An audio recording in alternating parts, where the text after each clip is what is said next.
Hi everyone, welcome to the third edition of Mnemoconnect, one of the 5 live video series from Mnemo channel, organized by Consecutives. Mnemo channel consists of 5 different activities in the form of live videos that alternate every Wednesday at 7:30 p.m. Brasilia time zone. So in Mnemo channel, we have Mnemo Bio, Mnemo Book, Mnemo Cast, Mnemo Science, and once every 3 months, we have Mnemoconnect. In Mnemoconnect, we discuss consciential subjects, especially those most related to Syriaxology, through debates and interviews with guests from the international cosmoethical consciential community in different languages, including English and Spanish. So tonight we're going to talk about the topic of research about past lives. And to debate with us, we have 2 guests that I'll introduce after the opening. Stay tuned.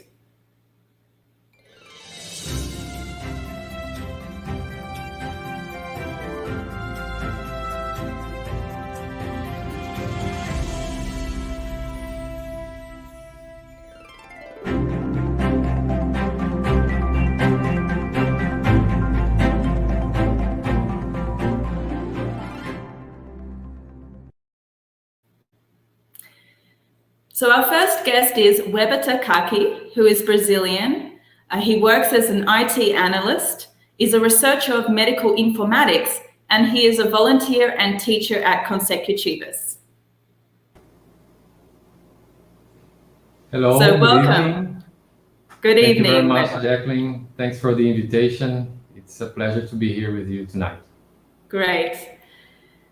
And our next guest is Alexandre Dum, who is also Brazilian, has a background in IT, and is a volunteer and teacher at Consecutives.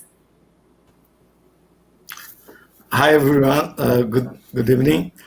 Thanks, Jacqueline, for having me here, for the invitation.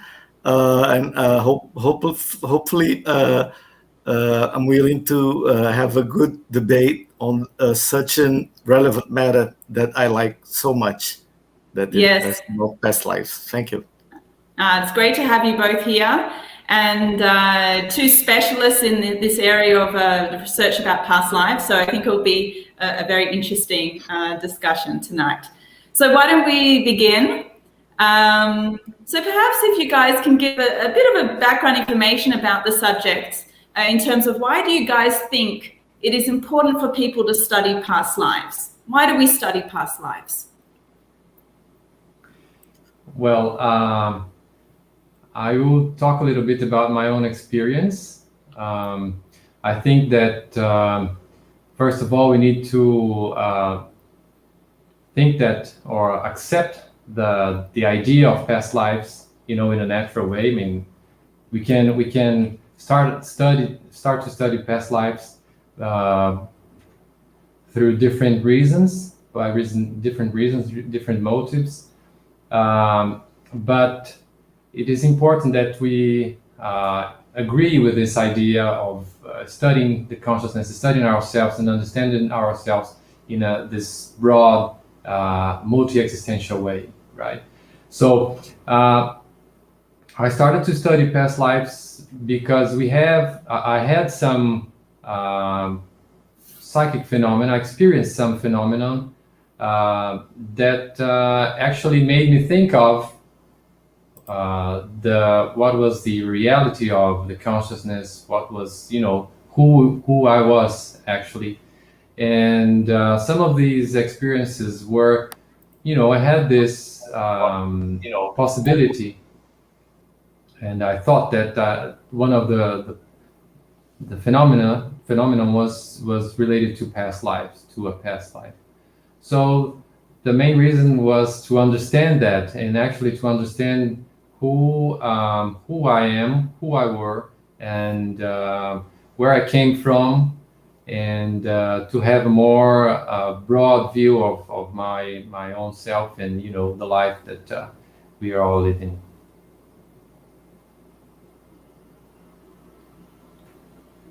Alexandre, would you like to comment on this question? Yeah. Yes. My experience, and my opinion, is very similar to Weber's. I think there are many different reasons and purposes to study past lives. In my case, it was a little different. I was always very interested in the consciential paradigm and multidimensionality and multi-existentiality, past lives, reincarnation, those themes. But this increased because I had some experiences, retrocognitions, and together with this, I think it's also too coherent that when you study the reality, our own reality from the consciential paradigm, that you can enlarge or broaden your cosmovision, your view of yourself, and understand with the aim of self-knowledge, and understand better yourself and all the things that you don't know about yourself that can help and be useful, not for curiosity, but can really be useful for your this life, the current life. We talk further about the benefits, but basically, I think it helps in self-knowledge, and we'll talk later about. I have as we have many reasons, we have many benefits that we can have. So that would have been the next question. Yeah, what are Yes. the benefits of studying past lives? So maybe, either one can. What would you like to follow? Yeah, I after starting study and making self-research, at the beginning I had some like a little astonishing revelations about my ancient, my old mindset, and like traits that surprised me a little, but it's common when you have recollections from the past. But in the other hand, it made me see myself, my self-image better, and helped me admitting those traits, and mainly take benefit from this new knowledge to adjust some retraining, some recycling, and knowing my relationships better, the having more context of the current life and the roots of my traits and the roots of the relationships that I have in this life. You have it really gives you the self-research a better overview of the causes that make what you are today.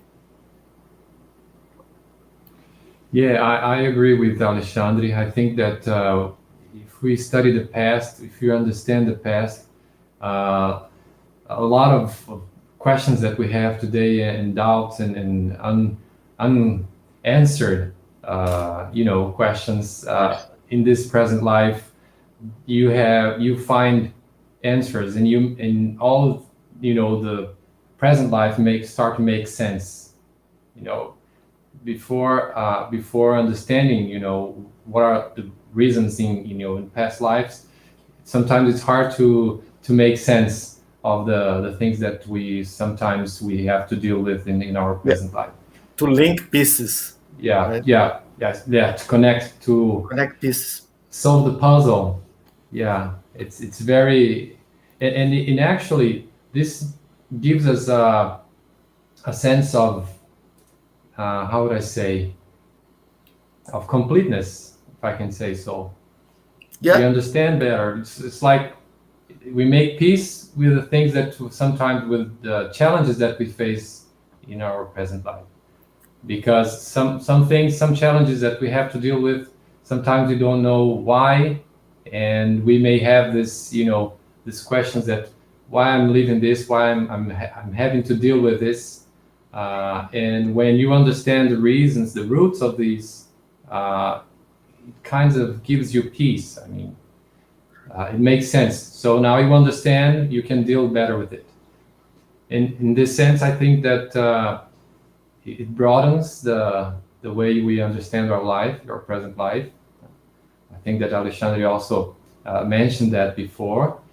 It helps us understand our group better. And by understanding our group, I think that our relationship with them becomes better. It can be improved.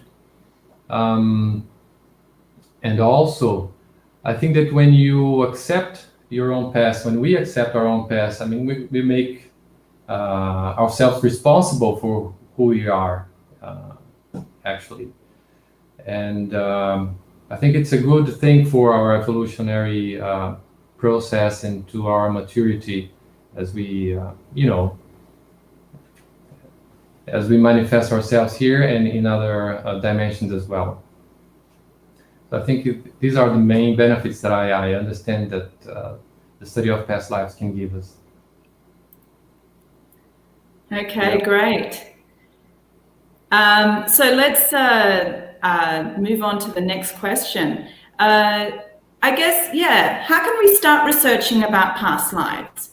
So for instance, a person either has experienced a retrocognition, or can they research even though they haven't had a retrocognition? What, if you can talk about those two aspects? I think that the most common trigger that makes us start studying past lives is the retrocognition. If we experience a phenomenon that actually is a retrocognition, a retrocognitive phenomenon, it's quite inevitable to start to search for information, to more information, to understand better what the experience was. But I also understand that we can have, we can start studying past lives even without having retrocognitions.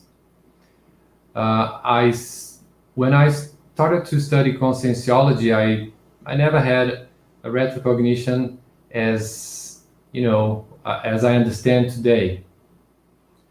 And I started to study, conscientiology, the consciential consciousness paradigm, conscienciological paradigm, even without having a retrocognition. I understood by logical reasoning and philosophical reasoning that past lives and multiple lives actually was for me more rational, more reasonable than having only one single life.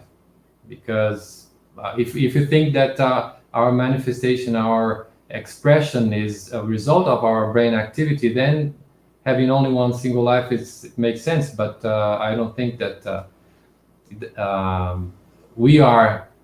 I don't think that we are a product of our brain function. I think that the consciousness is much more complex and much more, advanced and, expanded than the brain itself. So I think that we can, even without having this phenomenon of retrocognition, we can start studying past lives by researching, by understanding more what the phenomenon is, what are the techniques, what are the possible ways of achieving this phenomenon, of experiencing this phenomenon. And most important and something that I think that Alexandre stressed a little bit is the self-research, the importance of self-research. If we are in a process of self-research and understanding and recycling ourselves, trying to improve our manifestation, to improve ourselves, I think that is a good ground, a good foundation for us to have more information about our past lives, because we don't know what kind of memories we are going to access. So these memories can be good memories of happy events or of unhappy events, and you never know what are the memories that you're going to access.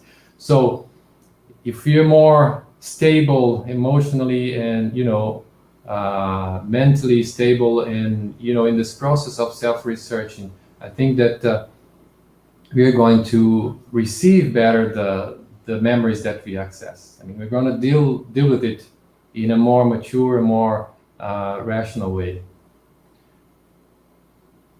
So I think that self-research it's an important thing as well. I mean, it's very, very important foundation, very important ground. Mm-hmm. I think I spoke too much. No, not at all. In my case, it's very similar. I see because I had a philosophical or an ontological curiosity since a child to understand the mechanism of. I totally I was too confident that the process of reincarnation was real, and I wanted to understand it better. As I make a comparison with the projectability issue. You want philosophical responses and ontological responses to comprehend more how reality works. And it predisposes a climate in your mind since you as a child, and I think it's the first motivation for me. It was the first motivation for many people to understand reality, but then you enter in the second stage, which occurred me first with the projectability, that when I started to have real experience and evidence about the phenomena, it raised the bar, because those theories became part of my reality. And the same occurred to the retrocognitions. That was something that I didn't thought so much about my particular case, but more about how we call it seriexology, which is the science of studying the existential series, where the reincarnation. I was more concerned about understanding the process, but I started to have some revelations from other people and phenomena also occurring, interconsciential phenomena. And this next stage, the evidence was so self-comprobatory that it's so real that made me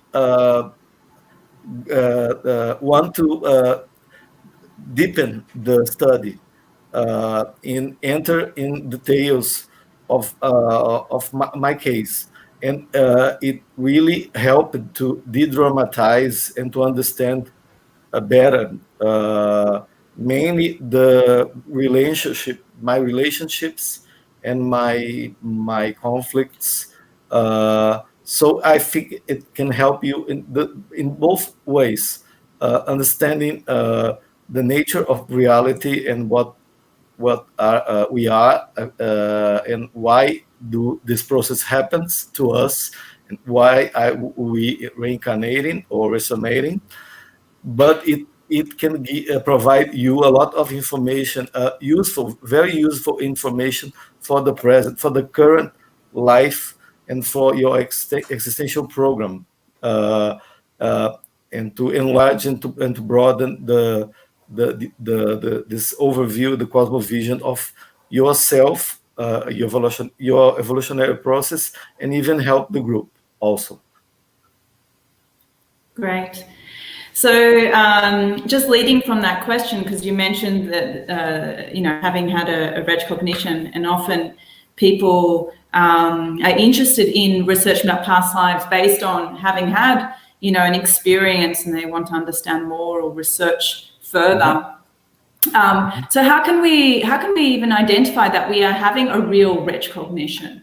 What do you guys think? Want to talk about? I think that, yeah. First, I think that not only the retrocognition, but the other psychic phenomena of a broader perception, of the extra-physical reality. I think it is important that this phenomena is something that you experience that is not, how can I say, it's spontaneous is the better. When it comes spontaneously, is a better situation, because our memory and our imagination sometimes can make some tricks, can trick us and actually mislead us sometimes. But if it is spontaneous, then the phenomenon is real. So there's no question about that. So, well, I wasn't thinking of it. I wasn't expecting that. It's some information that I haven't accessed before. And, all the characteristics of real and authentic phenomenon.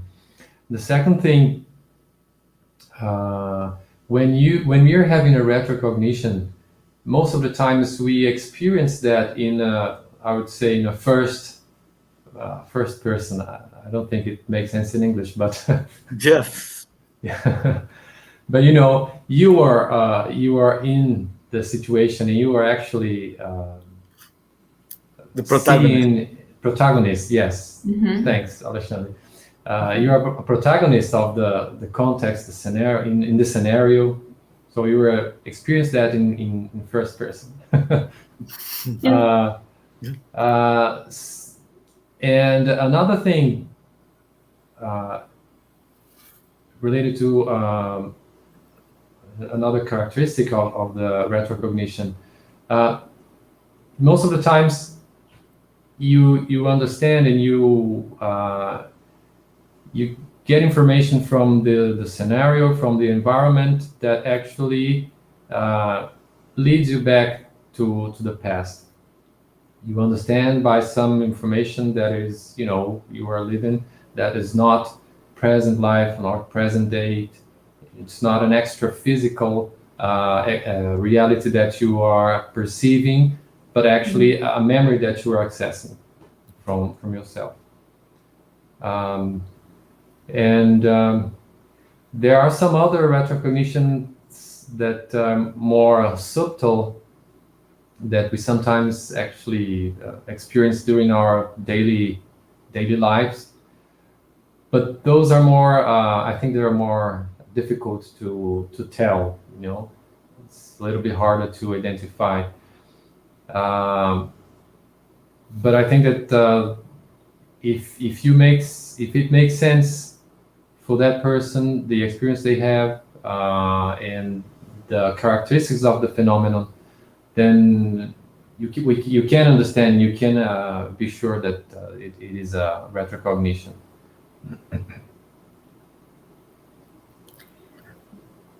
Yeah.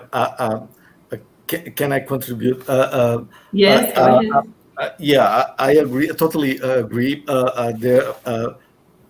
Beyond that topics that brought that the originality, or that can make the distinction of something that you already knew, or something that happens that you didn't know about, that or you didn't expect. You have never been to that place, or that studied about such period of time.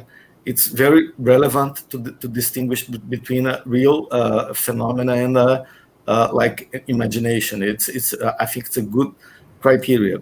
But beyond that, talking about retrocognition in a general sense, even when you have a familiarity with someone or a place, something like some things that you like more than others, some predilections, those are kinds of subtle retrocognitions also. Talking about now a big phenomenon, I think there is one more step that is like when you have a very authentic for you a projection, like a lucid projection with continuous conscience, because your level of lucidity that what's happening, that is you in the scene, and the mentality, it's so real, and it's so you. Despite of the subjectiveness of the phenomena, itself comprobatory, and you get so self-confident about the reality of the phenomena that you really intraconsciencia, in your interconscienciality, you go to another level of openness to and it increases your self-image. You see, oh, I was not so good in the past. Maybe it's a real condition, because it's astonishing how it impacts you more than an intraphysical event. So of course it's kind of a subjective experience, but it counts a lot because it's self-research, and what drives you is not only the understanding of the seriexology, but your own process, evolutionary process to locate yourself. And it brings really relevant information for your your present time. Can I add something, Jacqueline and Alexandre? Go ahead. I was recalling the first retrocognition I had. It actually happened in a week. I mean, the whole thing. I understand that the first inputs, the first, I would say, how can I say, stimulus. Experience. The first stimulus. Yeah, Ingram. Yeah, they started 1 week before. So I started to remember some, spontaneously. I was not thinking of it. I started to remember a specific visit that I made, a specific place that I visited when I was in Japan. Mm-hmm. I remember very clearly. I was driving, thinking of something else because I was in the middle of the day. I was driving to work, and suddenly this memory popped up in my head, and I found it very weird because I wasn't thinking of Japan. I was, it was a lot of time before, and it kept happening again during that week. with some other correlated memories, experiences in Japan specifically, and in the mountain scenario and stuff like that. And at the end of that week, I was in the course and I had this experience, this phenomenon, and I accessed a very short, experience, for short memory, but it explained a lot of who I was actually in that moment, or before. Explained a lot. It didn't change my life, but actually, immediately I still had the problems I was having by then. It didn't change anything, but actually it gave me some information, very important information. So now I was, the recycling process started from there, but it grew in very, I would say, steadily, very over time. Over time, yes. Yeah. So it wasn't a one-time change. It was a slow process. Gradual. But gradual process. But since I was aware of the process, the causes, the roots, it started to make sense, and the changes were more, were easier, or actually it made sense. And so I knew I was in the right way with my recycling efforts. What I think it's very interesting when you depict your experience is when you talk about the spontaneity of your recollections, and you analyzing it now after it happened, you can see how you were like being prepared for with small occurrences till it culminated with a main occurrence. And all this scenarios you can analyze, can write it down and analyze it better afterwards. To have a broader perspective, but you were aware of it, and I think you realized the spontaneity, or maybe that it wasn't you that were bringing on purpose those memories. It was very smart, and it's a good attitude for us to have. Yeah, I think that of course, that if I had more lucidity, multidimensional lucidity, I would probably perceive or detect the presence of consciousnesses related to the past, my past, maybe helpers actually stimulating my memory, because it was really spontaneous. I actually found it very interesting, because I didn't remember I had that memory. They were certainly there. Yeah, they were there, but I didn't know I had those memories when they popped up. And it was very interesting, because as you said, Alexandre, it was spontaneous, and it was I just took note of that, and got prepared. I knew something was going on, but I didn't know what it was. But then after a week, I think it was at least part of it was revealed, or was solved. You are so calm. You go assembling the pieces till you have a more broader view of, and you can analyze afterwards better. It's very nice. And can I ask, you said, Weber, you had the experience in Japan, is that correct? The retrocognition I had in Brasilia. I was in Brazil already. But the memories were from the time that I was in Japan.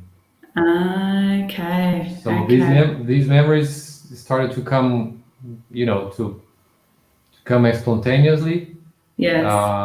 And the context that I remembered in this retrocognition was in Japan.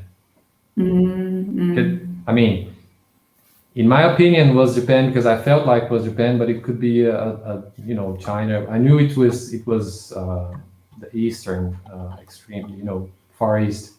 But Interesting. could be Korea, could be China, but I think it was Japan.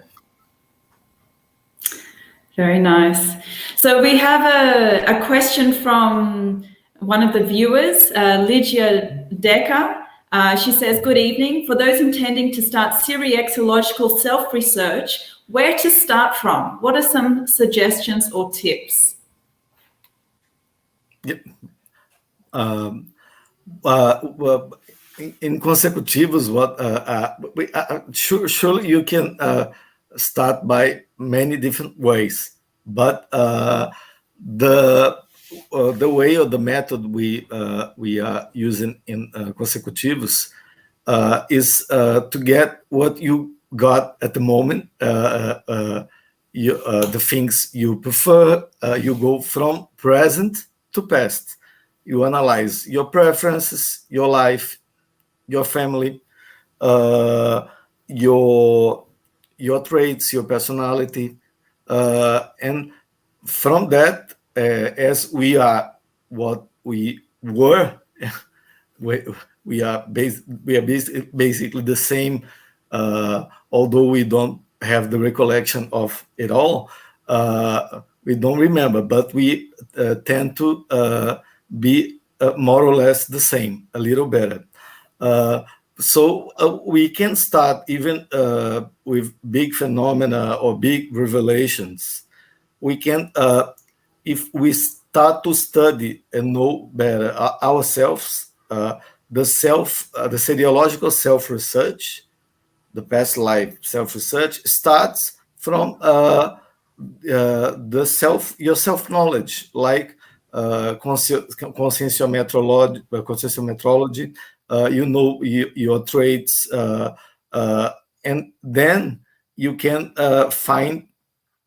start studying history and find relevant periods of time that you like, so your assets, it's what you have in this life.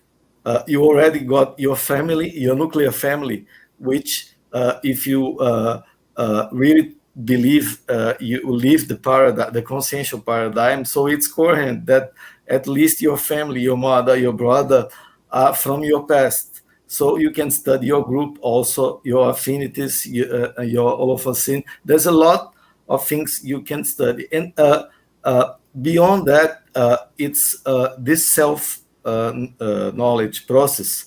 It opens your mind. While you try to have a better self-image. And I think it increases the possibility for the helpers and the synchronicities, because you get more ready, more prepared for what you're gonna discover about yourself. So I think it's a two-way. You go from present to past, and then you get information to bring it back to your present, and it's gonna be useful, and it's a double way. So if someone only wants to know for curiosity, or thinks that it will happen at once without effort, and really try to do self-research, I think it has a lot about intentionality, and so I can state that everyone can have information to start the process, and the process of starting the research will enable you are given like to your helpers the permission or the initiative is starting from you to know about you, because otherwise the helper wouldn't have your aval or your permission. It would be intruder. But in this case, the initiative is starting from you. So I think it's a good start for a good climate of interexistence and acceptance. I think this way you always have how to start. Then the intention is more important. Yeah, I agree. I agree with you, Alexandre. I think that intentionality is the first thing we should check, right? We shouldn't face, ideally, we shouldn't face the research of past lives as how would I say, something that we do for just leisure.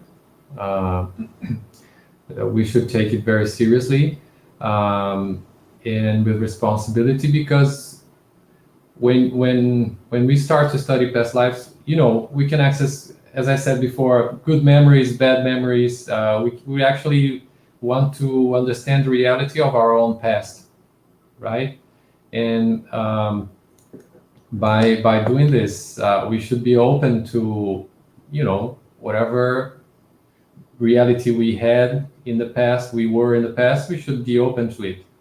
And so self-research is the most important thing that we will, establish this good and solid ground for us to face the memories, the facts and realities that we access during our research. But we also,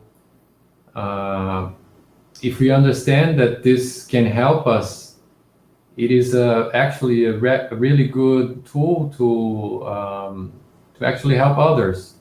Once we become more aware, more self-centered, more we become better persons.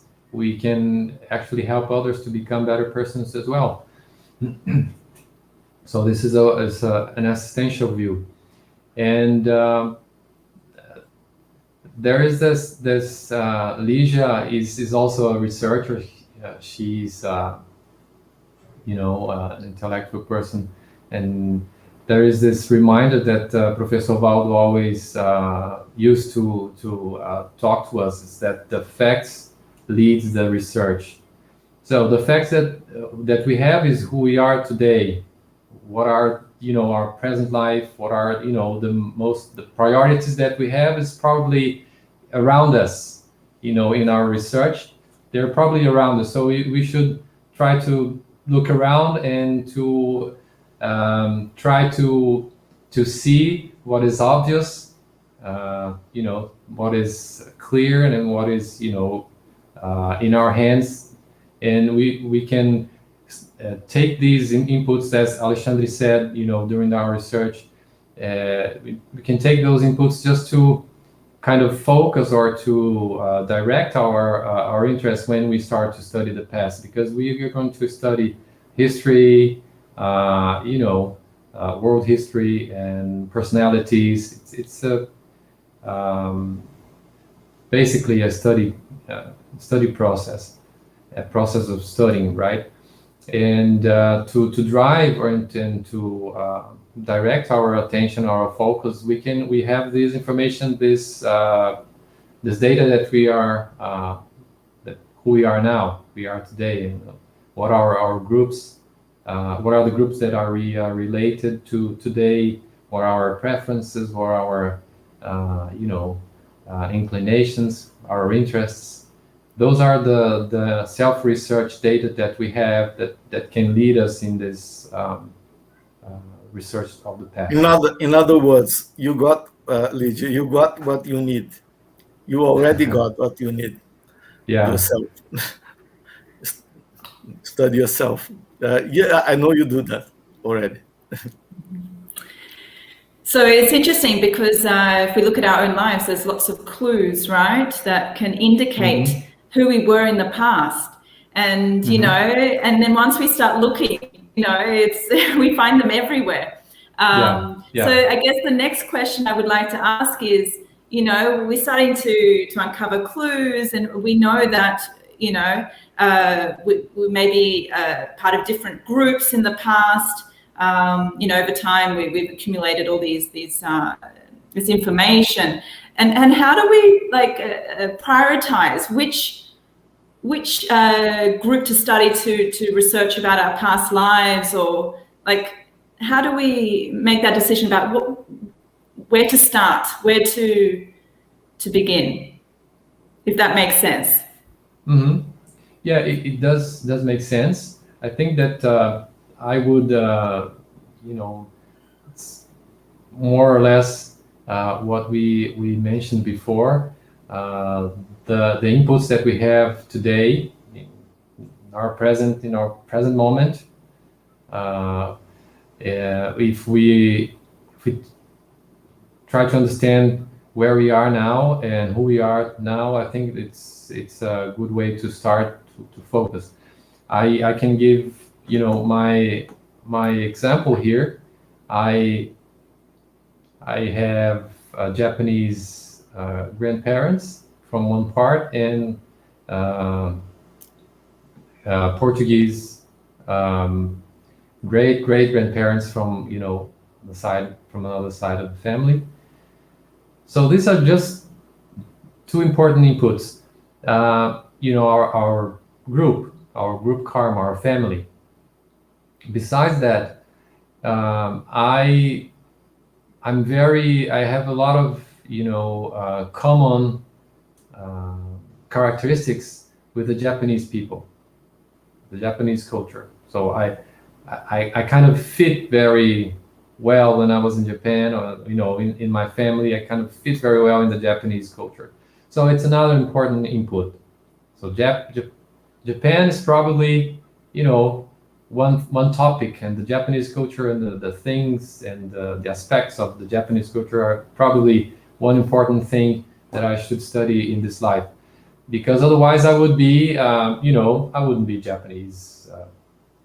You know, my family wouldn't be Japanese. So everything that we, you know, we have today is in our present life is input for this, you know, how can I say this, you know, the focus that we can establish in our research. Another thing was this retrocognition I had, the opportunities I had to actually live in Japan for 1 year. I didn't have to make any effort actually to be there. All the effort was made by my parents. The only thing I had to do was, well, I had some money to pay the ticket, the air ticket to go, but I didn't have enough money to actually rent a place there. So everything that was done by my father, basically. So these are the opportunities, the things that you know, life, you know, leading us to, you know, to probably ways and paths that we actually crossed before or walked before. So this is just an example. I think that Japan is certainly one of the main topics that I must study in this life. Alexandre, how about you? I think the same way. My experience was a little different, but I think you at least have your group karma, your family, your nuclear family to start. It's a good start. It's a very good start, actually, because of course, if you really believe in you live that paradigm, you must admit that your mother, your father, your brother, the people around you are related to what you have to do in this life. But regarding to what previous life we should prioritize to study, what happened in my case is, and I think it was not coincidence. It's that the revelations and the retrocognitions that started to came out to me, to my knowledge, were exactly to clarify the relationships between the members of the current life, this current life, and like it was the concept of a critical life in the past that is more linked to this life now, and something that has to be continued or completed, because our past is, I think our past is too vast and too it's enormous amount of information that will not fit one brain. So I think it's like we have a debt, and it's will be paid once at a time. And this decision of electing one life of one group, it didn't came from me. I'm totally aware and conscious that I don't have the discernment and the lucidity to I didn't have the lucidity to know that it came, the information came, and not as a coincidence. I started to have retrocognitions with that matched that information, and made and clarified many things of my current life, not only about my personality, but the group surrounding me. In order to de-dramatize like the relationships, to understand better the roots of that relationships, and helped me assume strong traits also that I saw, because as you see bad things, inside the bad things there are always other traits that you see that can have a link to that life, and you should use sometimes the same trait that you use for bad, you can use for good now, and it's an idol. You are not using it, so so I think in my case I didn't elect, but I think helpers, when you are again with a good intention, and like Weber said, you can extend the benefits you get from that information, for that useful information that you get from the past, to help us in our existential program. Now we can extend to our peers here, also inside the family and in the consciential family. So it's not always guided by us, but we can have many clues, and it's like a ping pong game. One movement follows the one. It starts to make more sense, and it reveals it reveals for itself the synchronicities, but you must be aware and do your part also. If I can add something also, Jacqueline, in terms of prioritization, there is this concept. It's a little bit more advanced, but this concept of critical life that we study in seriexology, that is related to our present existential program. So it's linked, and it is actually the I would say the roots and the plot of our present program, existential programming. And the critical life is a life that changed the future, our evolutionary future, when we made a decision that was more cosmoethical, more advanced, that we understood something that, important and really made a difference in our evolutionary process. Most of the times, according to Professor Valdo Vieira, it was just a start. We didn't actually have the time or the opportunity to, or that we didn't choose to actually make that decision solid, really, really solid. So it was the first attempt, and sometimes maybe because of the group that we are involved, we didn't have that much liberty and freedom to actually do and to develop the decision we made. But that specific life, it changed our evolutionary process, and the helpers started to look at us in a different way, because we kind of popped up from the mass. I would say it's a very metaphorical way of saying that, but we understood something different from the mass. I call it holokarma. Holokarma. Holokarma, that's it. Mass, holokarma. Yeah, and that actually the decision and the line of of manifestation that we started in that critical life, something that couldn't be followed in other lives, but in this present life, it's something that we should resume, or we actually try to reconnect with that line of manifestation, line of of acting in our evolutionary process. I think I was thinking about the criteria the evolutionologist or the evolutionary orientor used to decide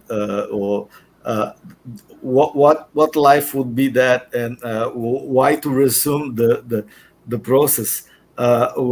Which other criteria is used to decide that whatever will be better for yourself and for the group, to open the future to a better future. But sometimes as you said, it was not actually a turning point, but it's initial thing. But maybe even something that was a trait that was a bad a trait that was used in a bad way, the link is maybe the same trait, like leadership or communication, is the trait that links what you the tool you have to recompose or to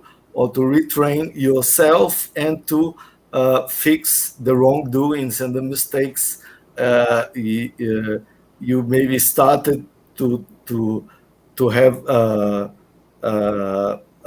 self-criticism in that life, a little light that entered your head, and the opportunity to open our paths from now on. But it's very very interesting. I think it makes a lot of sense. Mm-hmm.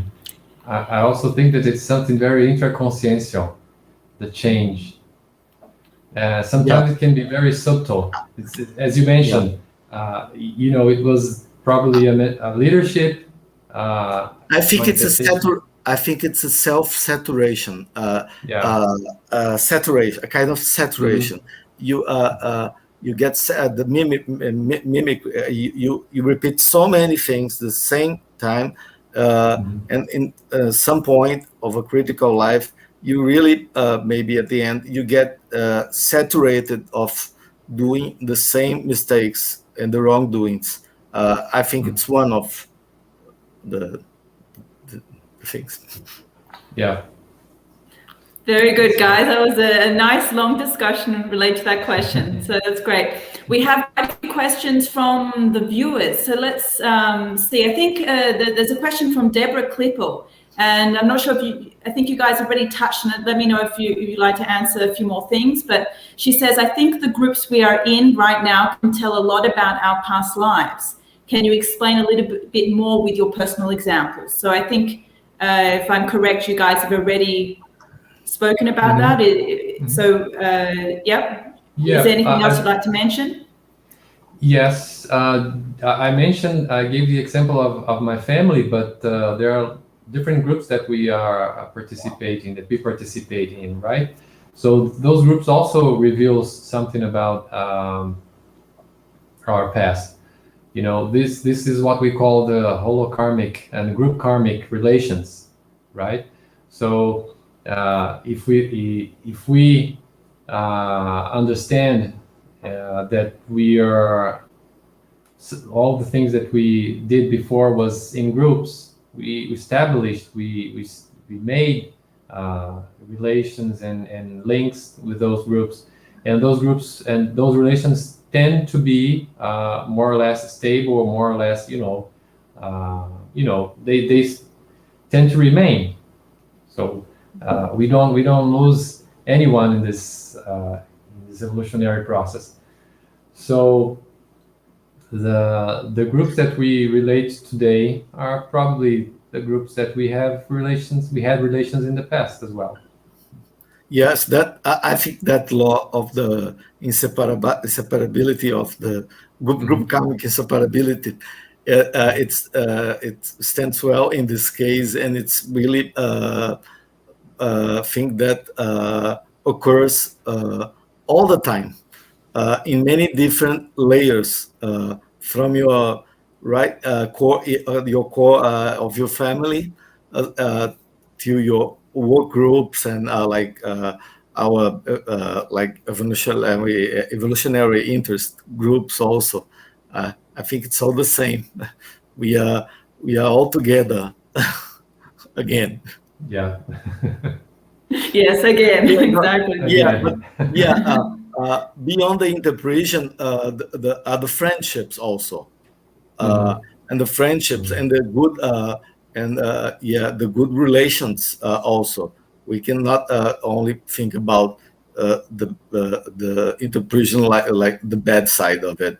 On the other hand, we have our affinities, our and we have both sides, but we are all together. Yeah.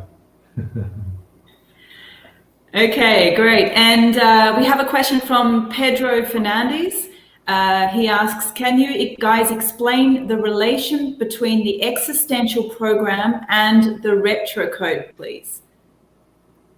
Yes, the retro code is it's a word or a short expression that actually synthesizes our evolutionary path, our evolutionary way.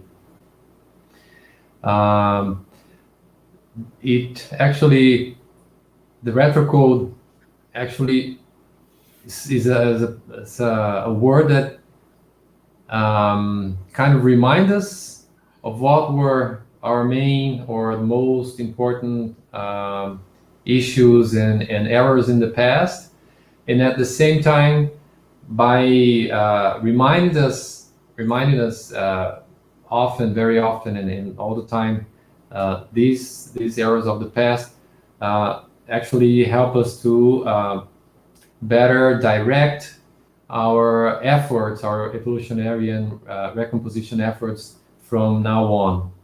So it's a kind of a word that synthesizes this line of evolution from the past, passing the present life, present day, and to the future. So an existential program is it's a kind of a plan that we establish, that we build when we are planning to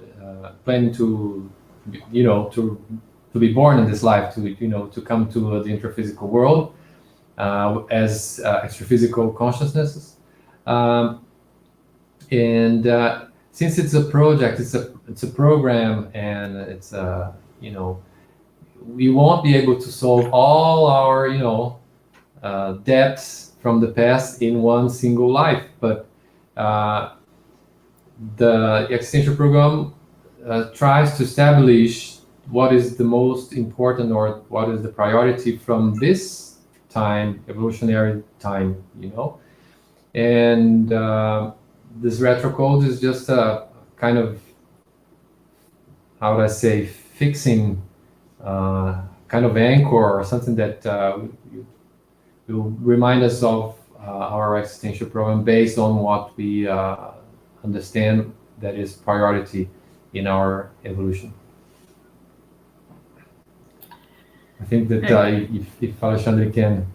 Yeah, it's a good question. I think there is more than one relevant relation that we can establish between the two concepts. But first of all, it's to the self-relay and to the linking one life to another. Let's establish first the concept of the retro code. Would be something that you maybe an artifact that you left, or something that you a work that you left, something that you did, a thing that you done, or a mark that you left, something that you can link from a previous life to another one till you reach it's a track, it's a way of tracking yourself and identifying. I think it's the first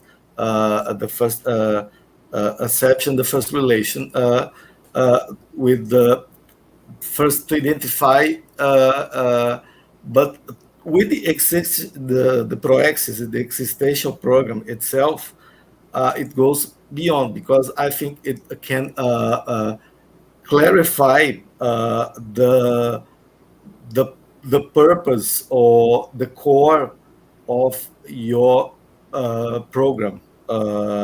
What is the most important aspect from your like your autobiographic vectors that should be focused now in this life. So I think it can tell so much. First, with the purpose of tracking and identifying yourself. Maybe it can be left on purpose, maybe not, but we are working towards the direction that we are going to be doing this more conscious from now on, and live our, like in your book, you left your encryptions. So not just to identify yourself, but to put some relevant information for your future, and for you to resume from the point you stop it now. So I think in terms of self-relay, you start to think as an multi-existential program, more existential program of Proexis that goes takes more than one life, like Maxi Proexis or Group Proexis. We are starting to think bigger from that, and to have more long-term projects when we are capable of using more that artifacts or works or marks that we leave on purpose to ourselves, and for and as a group also to our future. I think that there's a a lot of relation. That's a good question. Okay, very good. Fernando Victoy, there's a two-part, I guess, question, or he wants to mention something. I haven't done a proper research in consecutives to go into the details of the supposed past life, but I had para-information from a parapsychic dynamic in my ears or mind saying, and then it goes to the next part, he is him, and then a specific name. After a while, I went to research a bit about this name, and the moment I started to read about it, I felt a weight, I guess, was taken out of my psychological life or psychosphere. So if you guys would like to comment. Now, first of all, Fernando, we are waiting for you in consecutive.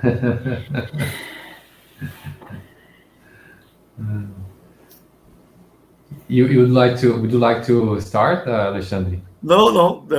It's, I'm just teasing you. I'm just pushing. Yeah. Okay. Very interesting, Fernando.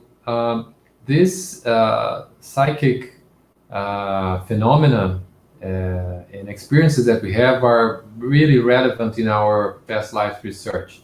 They're kind of placeholders, or not placeholders, but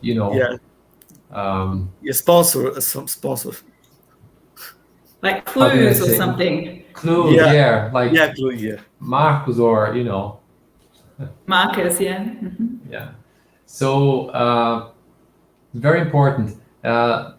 It's just one piece of the whole puzzle, right? If you don't understand why or what are the connections that you have today, just keep that information in mind. It will eventually become clearer for you what are the relations, and probably when you start studying or digging a little bit deeper in your self-research, you probably eventually how would I say, we'll meet this information very spontaneously. You probably find the relations in in your research. I think a good advice is to try to hold the anxiety of certainty, because it helps. It really happens with us, the anxiety of being sure of things, but we have to be calm as Weber and collect information and assemble the puzzle as it goes. It's important. Yeah, if the tendency of the person, if the more usual expression of the person is more to anxiety than to calm, then my energies can help balance that. But sometimes I think it's too much. So I need some anxiety a little bit, just to become somewhere in the middle. Yeah, somewhere in the middle. That's right. Yeah. The best. The middle path. Yeah. Yeah. So I guess related to that, can we ever be, and when can we be certain that we were a personality from the past? That's a good question. Good question. Yeah, I think we as intermissivists are all ready to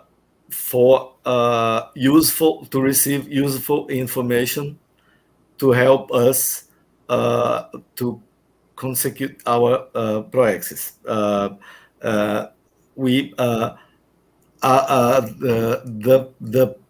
The limitations we have are not only physiological and paraphysiological. I think are more related, concerned to maturity. and to the right amount of information that we can deal with, and that would be useful for that context, that existential program. But I think we, with the intermissive course, are reaching a level, a stage in our group karmic course where we will start to have more memories and more a broader vision, a more broader cosmic vision about our identity as a consciousness. It will be enlarged in the future. So I think it's the time would be now. It depends on the intention and the maturity, the maturity to use properly the information and to be prepared to receive the information and make good use of it. I wouldn't be so concerned about that. I would be concerned about do the self-research in a good environment and an interassistential environment, positive environment with good people and good intentions, and the helpers will lead because they are having a better overview now in the moment. Yeah. That's a very interesting question. Can we ever be certain of who we are or the personality that we were in the past? I think if I speak about my experience that I have up to now, 100% certainty I cannot have. I mean, I won't have with the experience that I have, all the information that I have. I think that we have to deal with this uncertainty.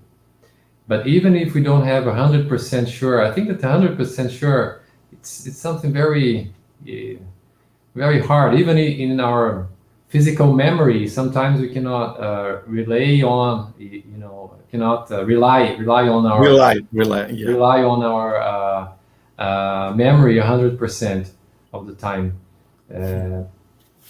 So when we talk about memory, it's very, very tricky questions.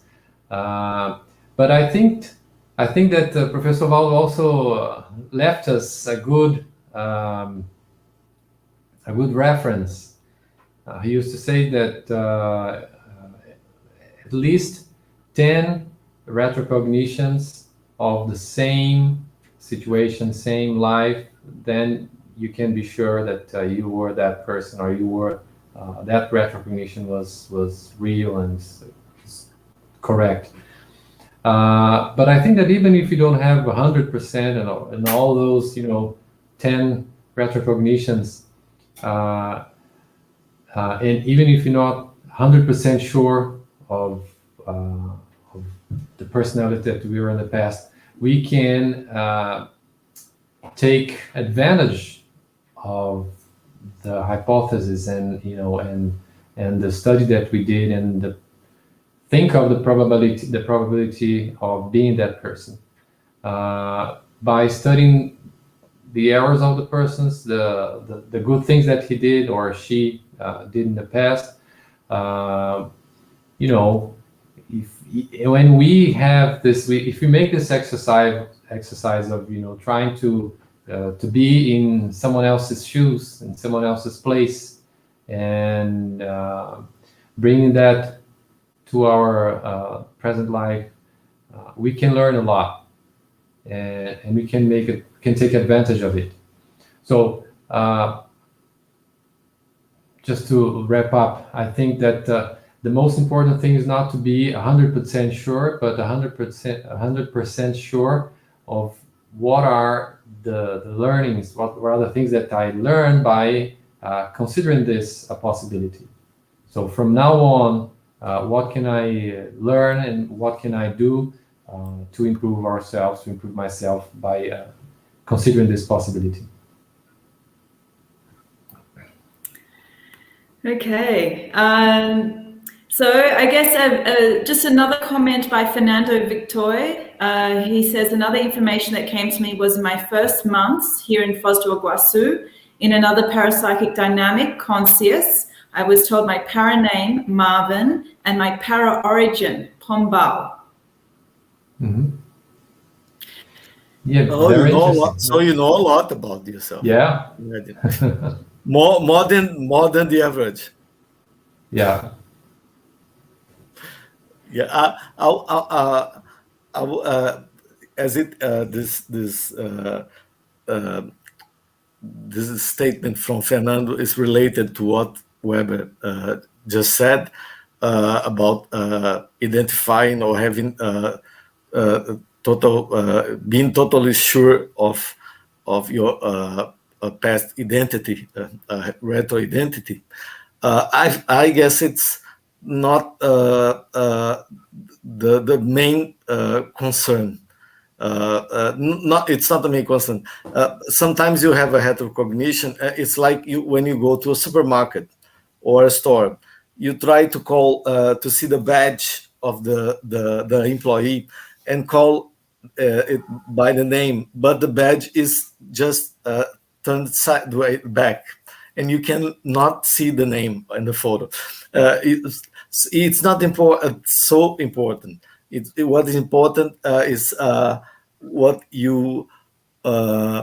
should focus in getting better, being a more empathic person, or learn from the roots of your who you were, rather than the name itself of the personality, because sometimes it may be important for the person itself, and even for as a case for like extraphysical example. But usually what matters, really matters, is what those facts are pointing to. What can you do, take advantage from that information to your life now? But of course, if you can know better your name and your para procedence, it's just fine. It's okay. Better, even better. Yeah. It's probably part. Yeah. It's very interesting because we, when we have this confirmation, we understand the relation that we have with our group actually, and the level of affinity that we have. We confirm that, Yeah. and probably the main topics that you probably studied in your intermissive course. So it's very, very interesting.